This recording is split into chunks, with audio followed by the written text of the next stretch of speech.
Hi everyone, good afternoon. ఆంధ్రప్రదేశ్లో ఉన్నటువంటి అడవులను ఎన్ని రకాలుగా విభజించారు అంటే 5 రకాలుగా విభజించారు. 1.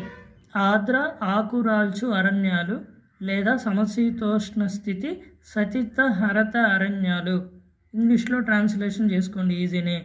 తర్వాత అనార్ధ ఆకురాల్చు అరణ్యాలు 2. 3.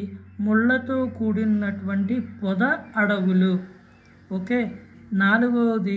సముద్ర లేదా సైకత అంటే కూడా ఇసుక అరణ్యాలు లేదా తీర ప్రాంత అడవులు. వీటి మీద నాకు కొంచెం అవగాహన ఉంది, ఆంధ్ర వాళ్ళకి తెలుస్తుంది. తర్వాత ఆటుపోటు లేదా టైడల్ లేదా మడ అరణ్యాలు. వీటి గురించి కూడా నాకు అవగాహన ఉంది. ఈ 2 అడవులు ముళ్ళ పొదలతో కూడినటువంటి అడవులు, అనార్ధ ఆకురాల్చే అడవులు లేదా అర్ధ ఆకురాల్చు అడవులు లేదా సమశీతోష్ణ సతత హరిత అరణ్యాలు, ట్రాపికల్ ఎవర్ గ్రీన్ ఫారెస్ట్.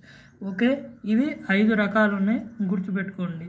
5 రకాలుగా విభజించారు అడవుల్ని ఆంధ్రప్రదేశ్లో. Okay, thank you.